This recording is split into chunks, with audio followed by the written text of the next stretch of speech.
दोस्तों, बहुत से लोगों के मन में यह प्रश्न जरूर उठता होगा कि आखिर स्त्रियों को श्मशान घाट पर जाने के लिए क्यों मना किया जाता है। इसके पीछे का कारण हो सकता है, दोस्तों, देवर्षि नारद जी नारायण नारायण का जाप करते हुए यमलोक में पधारते हैं। नारद जी को आता हुआ देखकर यमराज बहुत प्रसन्न हो जाते हैं और नारद जी से कहते हैं, हे देवर्षि, यमलोक में आपका स्वागत है। कहिए, आज किस प्रयोजन से यमलोक में पधारे हैं। नारद जी बोले, हे धर्मराज, मैं आपको सर्वप्रथम प्रणाम करता हूँ। आज मैं आपके पास कोई समाचार लेकर नहीं आया हूँ। मैं तो आपके पास अपनी एक शंका लेकर आया हूँ। कृपया आप मेरी इस शंका का निवारण कीजिए और मेरे इस व्याकुल मन को शांत कीजिए। तभी धर्मराज मंद मुस्कान के साथ बोले, हे ब्रह्मानंदन, आपके मन में जो भी प्रश्न है आप निसंकोच होकर पूछिए। मैं अवश्य ही आपकी शंका का समाधान करूंगा। फिर देवर्षि नारद जी कहते हैं, हे सूर्यतन्य धर्मराज, मेरा पहला प्रश्न ये है कि मनुष्य गरीबी से मुक्ति कैसे पा सकता है, और मेरा दूसरा प्रश्न है कि किस कारण से स्त्रियों का स्मशान घाट जाना क्यों वर्जित है। देवर्षि नारद का प्रश्न सुनकर धर्मराज मुस्कुराते हुए बोले, हे देवर्षि, आज आपने अत्यंत ही महत्वपूर्ण प्रश्न पूछा है। इस प्रश्न के उत्तर में मानव जाति का कल्याण छिपा हुआ है। हे देवर्षि, मैं आपके पहले प्रश्न का उत्तर एक महान कथा के माध्यम से देना चाहता हूँ। तत्पश्चात मैं आपके दूसरे प्रश्न का उत्तर दूंगा। आप इस कथा को ध्यान पूर्वक पूरा सुनना, तभी आपको आपके प्रश्न का उत्तर प्राप्त हो सकता है। हे देवर्षि, प्राचीन समय की बात है। एक नगर था, उसमें दौलतराम नाम का एक धनवान सेठ रहता था। उसके घर में किसी चीज की कोई कमी नहीं थी। उसका व्यापार बहुत अच्छा चल रहा था। उसका परिवार बहुत खुश रहता था। सेठ की पत्नी घर की सब बातें दूसरों को सब कुछ बता देती थी। एक दिन सेठ की पत्नी ने सेठ से पूछा, हे स्वामी, आपका व्यापार कैसा चल रहा है? आप कैसे इतना धन कमाते हो? अपनी पत्नी का ऐसा प्रश्न सुनकर सेठ ने सारी बात बता दी। सेठ ने कहा, हे प्रिय, मैं अनाज का व्यापार करता हूँ। अपने यहाँ से सस्ते में खरीदारी करके बाजू के नगर में बेच देता हूँ। उसकी पत्नी ने सोचा, मेरे पति तो बहुत ही बुद्धिमान है। यह बात सारे नगर वालों को पता होनी चाहिए कि मेरे पति कितना बुद्धिमान है, जिसके कारण वह इतना ज्यादा धन कमाते हैं। ऐसा सोचकर उसने व्यापार की रीत सबको बता दी। दोस्तों, किसी ने सच ही कहा है कि स्त्रियों को कोई बात पचती नहीं है। जब यह बात नगर के लोगों को पता चली तो वे सभी भी अनाज का व्यापार करने लगे। सेठ जो पहले कम दाम में अनाज खरीदता था, अब वही अनाज उसे महंगे दामों में खरीदना पड़ता था, क्योंकि अनाज खरीदने वालों की संख्या ज्यादा हो गई थी। इसलिए सेठ का धंधा मंदा हो गया। एक दिन एक साधु महात्मा भिक्षा मांगने आते हैं। साधु महात्मा की आवाज सुनकर सेठ की पत्नी ने दरवाजा खोला और साधु महात्मा को प्रणाम किया। फिर साधु महात्मा ने सेठानी से कहा, हे पुत्री, क्या मुझे भोजन मिल सकता है? मैंने कई दिनों से भोजन नहीं किया है। वह सेठानी बोली, बनाकर लाती हूँ, आप थोड़ा आराम करो। दोस्तों, थोड़ी देर बाद वह साधु महात्मा के लिए तरह तरह के व्यंजन बनाकर लाई और साधु महात्मा को खाने के लिए दिया। साधु महात्मा ने भोजन किया, उसके बाद विश्राम करने लगे। तभी सेठ जी वहां पर आ गए और उन्होंने साधु महात्मा को नमन किया। साधु महात्मा बोले, आप बहुत चिंतित लग रहे हो, क्या कोई समस्या है? सेठ बोला, मेरा व्यापार बंद होने वाला है, क्योंकि नगर में बहुत से लोगों ने अनाज का व्यापार शुरू कर दिया है, जिसके कारण हमें व्यापार में घाटा आ रहा है। इसलिए मैं इतना चिंतित हूँ। सेठ की बात सुनकर सन्यासी महात्मा ने कहा, एक बात बताओ, तुमने धंधा कैसे करते हो, किसी को बताया था? तब सेठ ने कहा, मेरी पत्नी ने मुझसे पूछा था, तब मैंने उसे बताया था कि मैं अनाज का व्यापार करके धन अर्जित करता हूँ। सेठ की बात सुनकर सन्यासी महात्मा पूरी बात समझ गए और सेठ से बोले, बेटा, आपने जीवन में बहुत बड़ी गलती कर दी है। आपको अपने भाई, अपनी पत्नी या कोई संबंधी हो, उन्हें धंधा का तरीका, धंधे की कमाई और धंधा किसके साथ है, यह 3 बातें कभी नहीं बतानी चाहिए। यदि आप इन तीनों बातों का पालन करते हैं तो गरीबी आपके आसपास भी नहीं भटकेंगी। कहानी सुनाते हुए सन्यासी महात्मा सेठ से कहते हैं, हे पुत्र, प्राचीन काल की एक बात है। एक गांव में एक गरीब परिवार रहता था। वह गरीब आदमी जैसे तैसे अपने परिवार का पेट पाल रहा था। कभी उनको भोजन मिल जाता था तो कभी भूखे पेट ही सोना पड़ता था। एक दिन उस गरीब आदमी की पत्नी ने कहा, हे स्वामी, आप कहीं बाहर कमाने के लिए चले जाइए। दोस्तों, पत्नी के बार बार कहने पर वह गरीब आदमी धन कमाने के उद्देश्य से शहर की ओर निकल पड़ा। वह जंगलों के रास्ते से शहर की ओर जाने लगा। चलते चलते वह एक जंगल में पहुंच गया। काफी लंबा सफर तय करने लगा, तभी उसे एक नदी दिखाई दी। वह नदी के पास गया और भरपेट पानी पिया और फिर से अपने गंतव्य स्थान की ओर चलने लगा। चलते चलते वह जंगल के बीचों बीच पहुंच गया। तभी उसे एक विशालकाय वट वृक्ष दिखाई दिया। तो वह बेचारा गरीब आदमी उस पेड़ के नीचे बैठकर आराम करने लगा। आगे की कथा सुनाते हुए सन्यासी महात्मा सेठ से कहते हैं, हे पुत्र, वह गरीब आदमी वट वृक्ष के नीचे आराम से लेटा हुआ था। तभी उसने देखा जंगल से एक विशालकाय सर्प आया और पेड़ पर चढ़ गया। वह गरीब आदमी यह दृश्य बहुत ही खामोशी से देख रहा था और मन ही मन सोचने लगा कि यह सांप इस पेड़ पर पक्षियों को खाने के लिए आया है। और पेड़ पर घोंसले में तोता और मैना के बच्चे रखे हुए थे। उस सांप को देखकर तोता और मैना के बच्चे डर के मारे चिल्लाने लगे।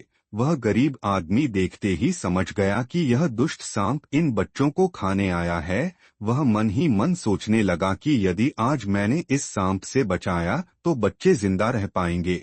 ऐसा सोचते वह गरीब आदमी जल्दी से पेड़ की एक टहनी तोड़ता है और सर्प के ऊपर प्रहार कर देता है। जैसे ही डंडे का प्रहार सर्प के ऊपर पड़ता है, वह पेड़ से नीचे गिर जाता है और जंगल की ओर भाग जाता है। फिर वह गरीब आदमी उसी वट वृक्ष के आराम करने लगा। तोता और मैना अपने बच्चों के लिए जंगल से दाना लेकर आ जाते हैं।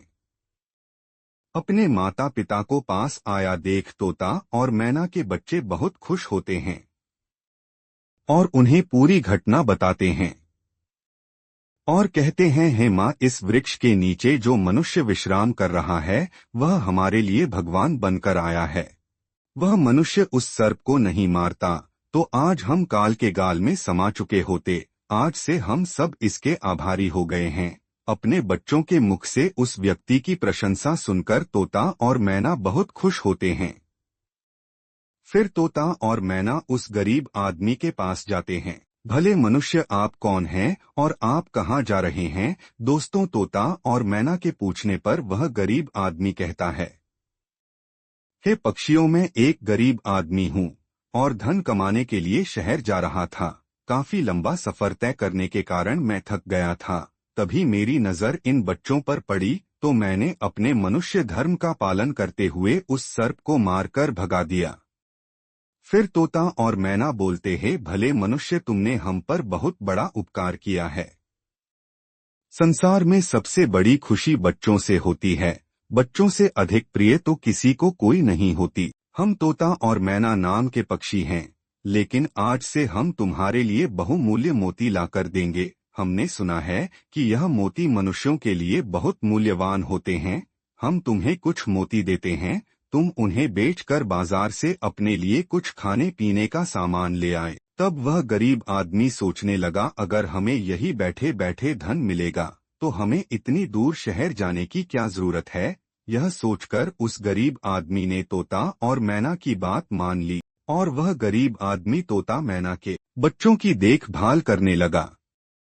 अब तो तोता और मैना निश्चिंत हो गए। उन्हें उनके बच्चों की रक्षा करने के लिए एक विश्वास पात्र आदमी मिल गया था। अब तो वह बेफिक्र होकर सुबह सुबह अपने घोंसले से उड़ जाते थे और शाम को लौटकर वापस आते थे। बच्चों की देखभाल करते करते उसे कई महीने बीत गए थे। इधर तोता और मैना के बच्चे भी धीरे धीरे बड़े हो गए। अब उस गरीब आदमी को अपनी पत्नी और बच्चों की याद आने लगी। फिर उसने एक दिन तोता और मैना से कहा, है पक्षियों, बहुत दिन हो गए हैं और बच्चे भी उड़ने के काबिल हो गए हैं। अब मैं घर जाना चाहता हूँ। तब तोता बोला, अब मुझे कोई भय नहीं है, तुम जाकर अपनी पत्नी और बच्चों की देखभाल करो। यदि कभी तुम्हें हमसे मिलने का मन करे तो तुम इसी स्थान पर आ जाना। दोस्तों, इतना कहकर तोता और मैना उस गरीब आदमी को ढेर सारे मोती दे दिया। अब वह गरीब अपने घर आ गया। तब उसकी पत्नी ने पूछा, तुम यह कीमती मोती कहाँ से लेकर आए हो? तब उस आदमी ने अपनी पत्नी से कहा, हे प्रिय, ये सारे मोती मुझे तोता और मैना ने दिए हैं।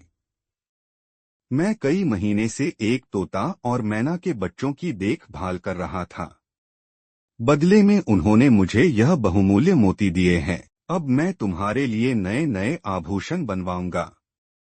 दोस्तों, आगे सन्यासी महात्मा सेठ से कहते हैं, हे पुत्र, अब वह आदमी उन मोतियों को बेचकर बाजार से अपने घर का सारा जरूरी सामान ले आया और अपने लिए एक बहुत ही सुंदर घर बना लिया और खुशी की जिंदगी जीने लगा। फिर उस नगर के राजा भानु प्रताप को गंभीर बीमारी हो गई। राजा का इलाज करने के लिए दूर दूर से बड़े बड़े वैद्य हकीम राजा का इलाज करने के लिए आने लगे और अपने अपने तरीके से इलाज करते हैं, लेकिन राजा भानु प्रताप के स्वास्थ्य में कोई सुधार नहीं हुआ। फिर एक दिन राजा को एक वैद्य ने कहा, महाराज, इसका एकमात्र इलाज यही है कि आपको किसी तोते के बच्चे का मांस मिल जाए तो आप बिल्कुल ठीक हो सकते हो।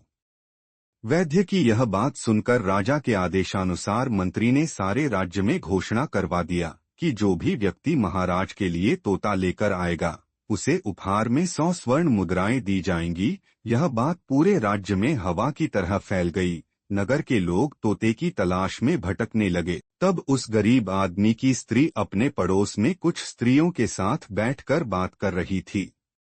तभी बातों ही बातों में उन सब के बीच तोते की चर्चा छेड़ गई। तभी एक स्त्री उस गरीब आदमी की पत्नी से बोली, बहन, क्या तुम्हें पता है कि राजा भानु प्रताप किसी गंभीर रोग से ग्रसित हैं? आगे वह कहती है, हे बेहन, तोता लाना कोई आसान काम नहीं है। इतना ही आसान काम होता तो राजा के पास इतने सैनिक हैं, वह कब का ले आते। दोस्तों, जब उस गरीब आदमी की पत्नी ने ये बात सुनी कि राजा साहब बीमार हैं और उन्होंने घोषणा की है कि जो कोई तोते का बच्चा लाकर देगा उनको राजा पूरी 100 सोना मोहर देंगे, तब वह गरीब आदमी की पत्नी बोली, मेरे पति तोता और मैना के बच्चों की देखभाल करके आए हैं, वह एक नहीं कई तोते ला सकते हैं। इतना कहने के बाद वह अपने घर चली गई। नगर की स्त्रियों ने जब उसकी यह बात सुनी तो उन्होंने अपने अपने पतियों से जाकर बताया। धीरे धीरे यह बात पूरे नगर में फैल गई।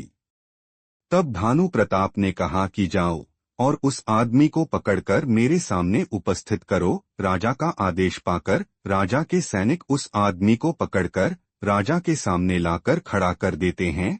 राजा भानु प्रताप ने उससे क्रोधित होकर कहा, इतने दिनों तक तुमने मुझे तोता लाकर क्यों नहीं दिया? आदमी घबरा गया और बोला, हे महाराज, आप मेरे प्राण ले लो पर मैं आपको तोता का बच्चा लाकर नहीं दे सकता। मैंने तो उनकी जान बचाई थी। एक रक्षक होकर मैं भक्षक कैसे बन सकता हूँ?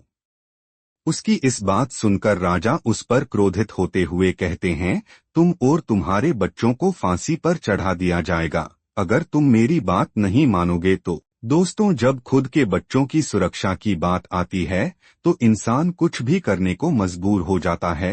राजा की बात सुनकर वह गरीब आदमी बहुत घबरा गया। उसने सोचा कि अब मुझे किसी भी तरह तोते का बच्चा लाकर राजा को देना ही होगा। वह गुस्से में घर जाकर अपनी पत्नी को बोला, तुमने तोते के बच्चों की बात सबको बता दिया।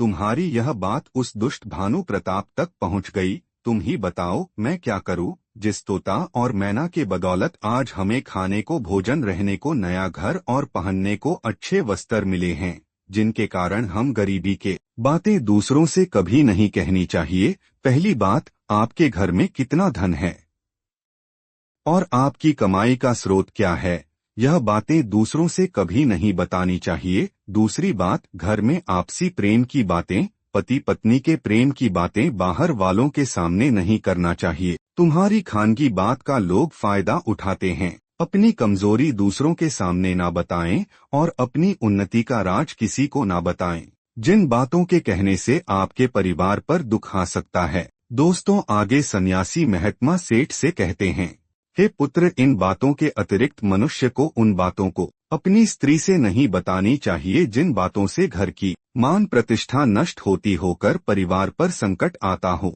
किसी की जान जाती हो, परिवार में फूट पड़ती हो या आपके रिश्ते खराब होते हो, क्योंकि कहते हैं कि स्त्रियों के पेट में इस तरह की बातें पचती नहीं हैं। वह बहुत जल्दी प्रसन्न होकर दूसरों के सामने सब बातें बोल देती हैं। आगे सन्यासी महात्मा कहते हैं, हे पुत्र, वह गरीब आदमी अपनी पत्नी से बोला, हे प्रिय, तुम्हारी यह एक गलती आज हमारे परिवार को मौत के मुंह में डाल रही है।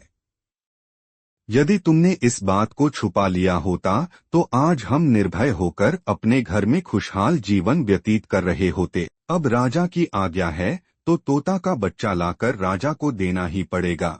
यदि मैंने उनके आदेश की अवहेलना की तो वह पूरे परिवार को मृत्यु दंड दे देंगे। इस पाप के लिए भगवान मुझे कभी माफ नहीं करेंगे। जिन बच्चों की मैंने इतने दिन देखभाल करके जिन्हें मैंने काल के गाल से बचाया था, अब मैं उन्हें किस प्रकार मौत के मुंह में डाल सकता हूँ। तभी उसकी पत्नी कहने लगी, हे पतिदेव, अब तो जो होना था हो गया। अब हमें अपनी और बच्चों की जिंदगी बचानी है, इसलिए आपको यह पाप करना ही पड़ेगा। फिर वह गरीब आदमी बहुत ही उदास मन से लाचार होकर जंगल की ओर चल पड़ा, जहां वह तोते के बच्चों की देखभाल करता था। उधर जब तोता और मैना और उनके बच्चों ने उस गरीब आदमी को अपने पास आता हुआ देखा तो वे बहुत खुश हो गए। अपने बच्चों को इतना खुश देखकर तोता और मैना कहने लगे, अरे बच्चों, तुम इतने खुश क्यों? वह तो तुम में से किसी एक को लेने आ रहा है। तुम में से कौन है जो आज उसके साथ जाकर उसकी और उसके बच्चों की जान बचाएगा? फिर तोता कहता है कि बच्चों,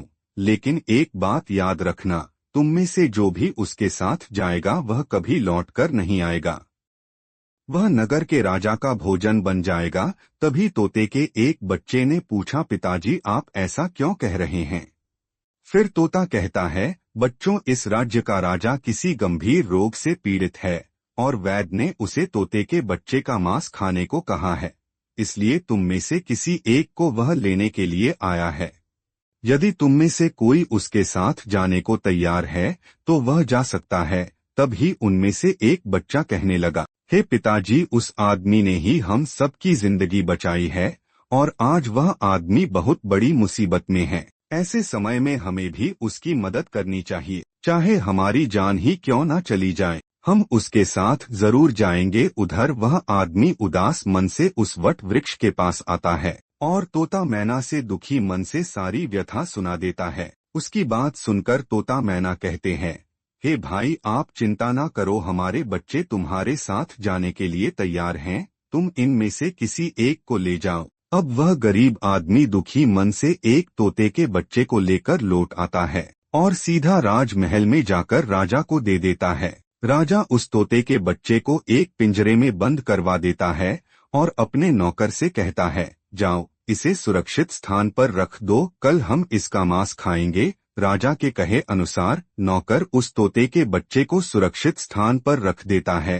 तभी अचानक से सन्यासी महात्मा चुप हो जाते हैं। फिर वह सेठ से कहता है, हे पुत्र, राजा भानु प्रताप का एक पुत्र था जिसका नाम देवराज था। वह बहुत ही दयालु था। वह जीव जंतुओं और पशु पक्षियों से बहुत प्रेम करता था।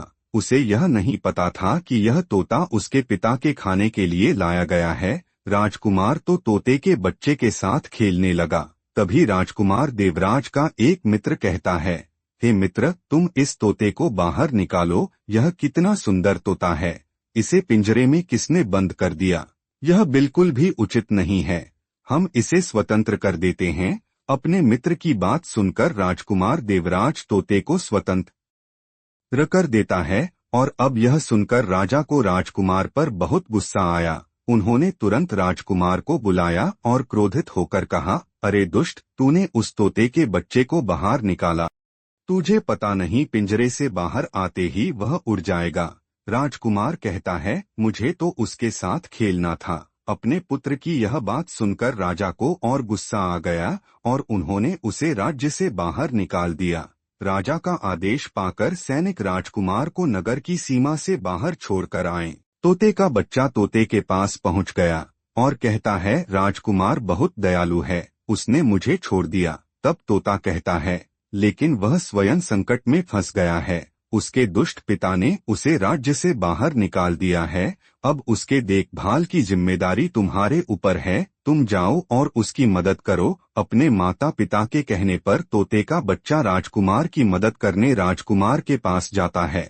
तो राजकुमार कहता है, मैंने तुम्हें आजाद किया तो मुझे सजा मिली, अब तुम ही बताओ मैं क्या करूं, कहाँ जाऊं। तब तोते का बच्चा कहता है, हे राजकुमार, तुम चिंता मत करो, तुमने मेरी जान बचाई थी, इसलिए मैं तुम्हारी मदद करने के लिए आया हूँ। यह सुनकर राजकुमार बहुत प्रसन्न हो जाता है। फिर राजकुमार देवराज और तोते का बच्चा दोनों वहाँ से चल दिए। चलते चलते देवराज और तोता दूसरे नगर में पहुँच गए। वहाँ एक बगिया देखकर कुछ फल प्राप्त होंगे ऐसा सोचते हुए अंदर गए। वहाँ उस राजा की पुत्री भी अपनी सहेलियों के साथ घूमने आया करती थी। उस राज्य के राजा की पुत्री का नाम संयोगिता था। राजकुमारी संयोगिता अत्यंत ही सुंदर और रूपवती थी। उसकी खूबसूरती की चर्चा पूरे नगर में होती थी। राजकुमार और तोता भी उसी बगिया में थे। तब तोता उड़कर राजकुमारी के सामने पहुंच जाता है। राजकुमारी उस सुंदर तोता को देखकर उस पर मोहित हो जाती है। वह उसे पकड़ना चाहती है, लेकिन तोता उसकी पकड़ में नहीं आता। राजकुमार देवराज पेड़ के पीछे से यह सब देख रहा था। जब उसने राजकुमारी को देखा तो वह उस पर मोहित हो गया। कुछ समय बगीचे में टहलने के बाद राजकुमारी संयोगिता अपने महल में चली जाती है। इधर राजकुमार पूरी तरह से राजकुमारी के ख्यालों में डूब गया था। उसे कुछ भी अच्छा नहीं लग रहा था। उसने यह बात तोते से बताई तो उस तोते ने कहा, है राजकुमार, आप चिंता मत कीजिए, मैं तुम्हें राजकुमारी से मिलवा दूंगा। फिर राजकुमार ने तोते से कहा, हे मित्र, तुम मुझे किसी भी तरह उस राजकुमारी से मिला दो, मैं उसके बिना अब एक पल भी नहीं रह पाऊंगा। फिर तोता बोला, हे राजकुमार, धैर्य रखिए, मैं अभी पता लगाकर आता हूँ कि राजकुमारी कहाँ रहती है और तुम उससे कैसे मिल सकते हो। इतना कहकर वह तोता महल की ओर उड़ जाता है। दोस्तों, राजकुमारी के महल में चारों तरफ सैनिक तैनात थे, लेकिन तोता उड़ता हुआ ऊपर से जाता है और जाकर राजकुमारी के कक्ष के बाहर बैठ जाता है। तोता वहां से सब नजारा देखता है और सारी बात आकर राजकुमार को बताता है कि हे राजकुमार, महल में जाकर राजकुमारी से मिलना बहुत मुश्किल है, क्योंकि राजकुमारी के आसपास सैनिकों का बहुत ही कड़ा पहरा है। फिर वह तोता कहता है, हे राजकुमार, आप अपने हाथ का कड़ा मुझे दे दो, मैं तुम्हारा कड़ा आज राजकुमारी के पास पहुंचा दूंगा और उसकी चुनरी ले आऊंगा। दोस्तों, तोते के कहने पर राजकुमार ने अपने हाथ का कड़ा तोते को दे दिया। तोता राजकुमार का कड़ा लेकर रात में राजकुमारी के पास रखाता है और राजकुमारी की चुनरी साथ ले जाता है। सुबह जब राजकुमारी संयोगिता जागती है तो देखती है कि उसकी चुनरी गायब है और उसके पास एक हाथ का कड़ा रखा हुआ है। राजकुमारी तुरंत समझ जाती है कि रात में कोई पुरुष उसके कक्ष में आया था। ये सब देखकर राजकुमारी बहुत व्याकुल हो जाती है और अपने सभी सैनिकों को सावधान कर देती है और कठोरता से अपने सैनिकों से पूछती है कि रात में उसके कक्ष में कौन आया था, लेकिन किसी के पास कोई जवाब नहीं होता। अब राजकुमारी के कक्ष की सुरक्षा और बढ़ा दी जाती है। दूसरे दिन रात होते ही वह तोता फिर से राजकुमारी के कक्ष में जाता है और राजकुमार द्वारा लिखी हुई चिट्ठी को राजकुमारी के पास रख देता है। राजकुमार देवराज द्वारा लिखी हुई चिट्ठी को राजकुमारी संयोगिता पढ़ती है, जिसमें देवराज ने राजकुमारी को लिखा था, मैं तुमसे बहुत प्यार करता हूँ, एक बार तुम मुझे मिलोगी तो मैं जानता हूँ तुम्हें भी मुझसे प्रेम हो जाएगा। अगर तुम्हें मुझसे मिलना है तो तुम अपने बगीचे में आ जाना, मैं तुम्हें वहाँ मिलने जाऊंगा। अगले दिन सुबह होते ही राजकुमारी अपनी सहेलियों को लेकर बगीचे में जाती है, लेकिन वहाँ उसे कोई भी नजर नहीं आता। वहाँ तो सिर्फ वही तोता उड़ रहा होता है जिसे उसने उस दिन देखा था। तोता राजकुमारी से कहता है, हे राजकुमारी, तुम जिसे खोज रही हो मैं तुम्हें उससे मिला सकता हूँ, लेकिन पहले तुम मुझे वचन दो कि तुम यह बात अपने पिता से नहीं बताओगी और उसे किसी भी तरह से नुकसान नहीं पहुंचाओगी।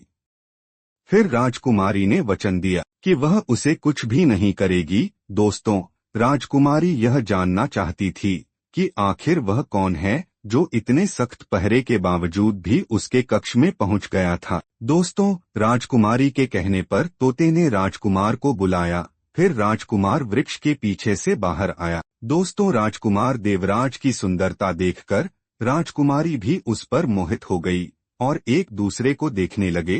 तब राजकुमारी ने पूछा, तुम कौन हो और इतने कड़े पहरे के बाद भी तुम मेरे कक्ष तक कैसे पहुंच गए? राजकुमार बोला, हे राजकुमारी, जब किसी से सच्चा प्रेम होता है तो कोई भी कार्य असंभव नहीं होता। जब से मैंने तुम्हें देखा है तब से मैं तुम्हें प्रेम करने लगा हूँ और तुमसे विवाह करने की इच्छा रखता हूँ। दोस्तों, जब राजकुमारी ने पूछा कि तुम कौन हो और कहाँ से आए हो, तब राजकुमार देवराज ने अपनी पूरी कहानी उसे सुनाई। फिर राजकुमार की कहानी सुनने के बाद राजकुमारी के मन में उसके लिए सहानुभूति हो गई। अब तो रोजाना राजकुमारी संयोगिता राजकुमार देवराज से मिलने उस बगीचे में आने लगी। एक दिन राजकुमारी ने कहा, हे राजकुमार, मेरे पिता तुम्हारे साथ मेरा विवाह कभी नहीं करेंगे, इसलिए मैं तुम्हारे साथ भाग चलती हूँ और कहीं दूसरी जगह चलकर हम अपना विवाह कर लेंगे और आनंद पूर्वक रहेंगे। दोस्तों, देवराज तैयार हो जाता है। फिर राजकुमार और राजकुंवरी दोनों भाग जाते हैं। वह दोनों और तोता दूसरे नगर में आ जाते हैं और प्रेम में जिंदगी गुजर रही थी। लेकिन एक दिन उनके घर में अचानक आग लग जाती है और उसी आग को बुझाने के चक्कर में उस तोते का एक पंख जल जाता है। फिर वह तोता राजकुमार से कहता है, हे राजकुमार, अब आप अपने राज्य चले जाइए। अब आपके पिता का गुस्सा भी शांत हो चुका होगा। अब आपके पिता आपसे कुछ नहीं कहेंगे। आप मेरी फिक्र मत करो, मेरा पंख तो दोबारा से आ जाएगा, तो मैं आपसे मिलने के लिए जरूर आऊंगा। तोते के कहने पर राजकुमार और राजकुमारी उदास मन से तोते को अकेला छोड़कर अपने नगर के लिए चल देते हैं। चलते चलते रास्ते में एक नदी आती है। उस नदी पर एक नाविक एक चूहे को नदी में गिरा देता था और चूहा वापस आ जाता था। कई बार उस चूहे को नाविक ने गिराया। तभी राजकुमार ने कहा, अरे भाई, यह बेचारा इस प्रकार से तो जल में डूबकर मर जाएगा। यह अपने प्राणों की रक्षा करने के लिए इस नाव पर चढ़ रहा है, उसे आने दो। दोस्तों, राजकुमार की बात सुनकर नाविक ने उसे अंदर आने दिया। फिर चूहा तो अंदर जाकर छुप गया। थोड़ी देर बाद उन्होंने देखा कि नाव के अंदर धीरे धीरे पानी आने लगा, क्योंकि उस चूहे ने नाव को काटकर उसमें छेद कर दिया था, जिससे नाव में पानी भरने लगा। जब नाव में पानी बढ़ने लगा तो नाव डूबने लगी और थोड़ी देर में नाव डूब गई। राजकुंवरी और राजकुमार भी पानी के साथ बहने लगे। राजकुमारी संयोगिता दूसरे नगर के बगिया के पास में जा पहुंची। उसी समय बगीचे का माली पेड़ों को सींचने के लिए पानी नदी से भर कर ला रहा था। जब उसने सुंदर लड़की को देखा तो वह भागकर महल में जाता है और राजा को यह खबर देता है। राजा जब सुंदर लड़की को देखता है तो वह उस पर मोहित हो गया और जब राजकुमारी को होश आया तो देखा राजा करीब खड़ा है। राजा पहले ही राजकुमारी संयोगिता के चेहरे को घूर कर देख रहा था, क्योंकि वह राजकुमारी के रूप पर मोहित हो चुका था और उससे विवाह करना चाहता था। दोस्तों, उस राजा ने राजकुमारी से कहा, हे सुंदरी, तुम्हारा रूप देखकर मैं तुम पर मोहित हो गया हूँ और मैं तुम्हारे साथ लग्न करना चाहता हूँ। दोस्तों, संयोगिता बहु होशियार थी। उसने अपने मन में विचार किया कि यदि वह इस समय राजा को विवाह करने से मना करती है तो राजा उसके साथ जबरदस्ती करेगा। इसलिए उसने राजा से कुछ दिनों के लिए समय मांग लिया और बोली, हे महाराज, मुझे कुछ दिन का समय चाहिए, उसके बाद मैं आपके साथ लग्न कर लूंगी। योगानुयोग वह राजकुमार देवराज आगे बाहर निकाला था और वह भी घूमता हुआ उसी राज्य में आ पहुंचा जहां उसकी पत्नी रहती थी। उस समय राजकुमारी संयोगिता गरीबों को भोजन करा रही थी। राजकुमारी ने जब राजकुमार देवराज को देखा तो वह उसे देखते ही पहचान गई और उसकी आंखों में आंसू आ गए। उसने राजकुमार देवराज को शांति से काम लेने को कहा। तुम भी राजा की नौकरी स्वीकार लो। तब राजकुमार भी राजा का नौकर बनकर महल में रहने लगा। वह राजकुमारी संयोगिता की सहायता करने लगा और गरीबों को भोजन परोसने लगा कि यही राजकुमार उसका पति है।